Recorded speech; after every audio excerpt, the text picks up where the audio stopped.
We are getting more insight now on the mental state surrounding Adam Lanza, the attacker in the Newtown shootings. Friends of his mother, Nancy Lanza, say she was growing more concerned about his behavior over the last few months. What happened in Newtown led to a mother from Idaho to blog about her own challenges with her son's mental illness.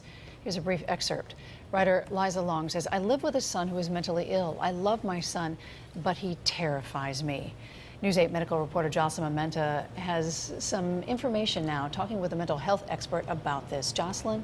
And Darren, that blog is being widely circulated online. Joining me is Christine Montgomery, a licensed clinical social worker at Clifford Beers Clinic, an outpatient mental health clinic in New Haven.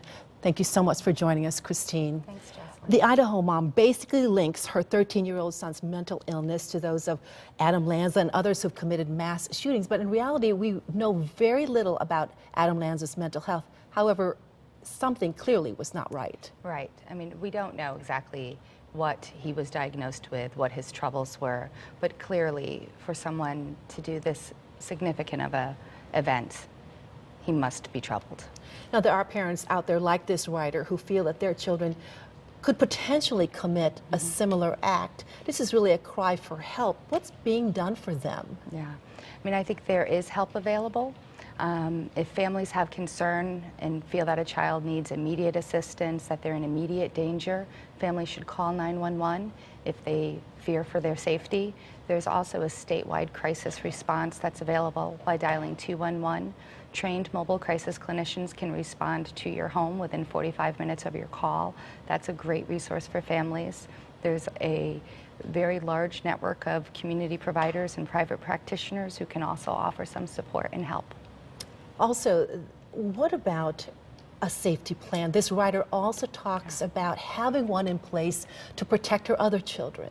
Absolutely, absolutely. If you have a child that really presents with some complex circumstances, it's important to have a safety plan that everyone in the home knows what to do, who to call, where to go, who your resources are, who some of your natural supports and friends could be that can help you. Often we have and know who to call if there's a medical crisis. It's the same if there's a mental health crisis.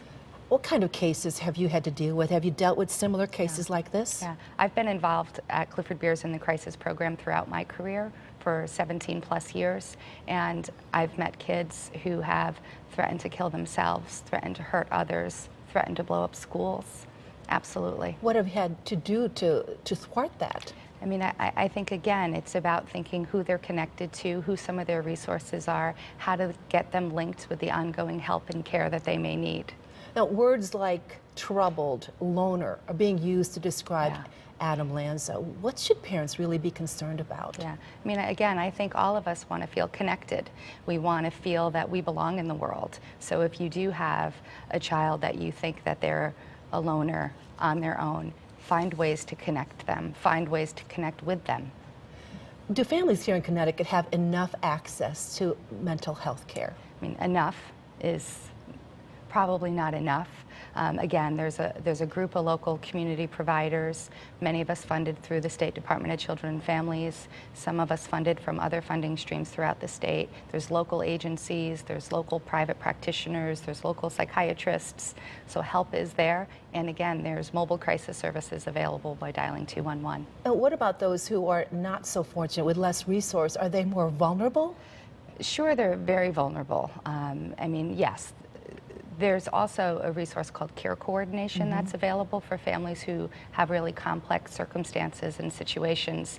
And the role of the care coordinator is to link the education and the other supports that a family may need. Are we seeing the mental health care budget being cut in any way? There's a risk, obviously. This is trying financial times, and clearly this is not the time to restrict mental health services. Where can we improve upon our mental health care here in Connecticut? Improve upon. I mean, I think, again, knowing who to call for help. 211 is a great resource for that. They'll link you in the right direction, but often there are families who find difficulty navigating the mental health system. The writer in this blog desperately Yeah. needs help, and she says other families do too. This is really, truly a cry for help, isn't it? I think sometimes parents will say that their child doesn't want help or won't engage in help, and I think it's important then for parents to continue to get some help and support, even if it's through going to a parent support group or something such as that. I think accessing support, continuing to talk about it, document the concerning behaviors that you're seeing your child present with, so when help is needed urgently, you have all the information you need. And just really quickly, you've been in Newtown since Friday.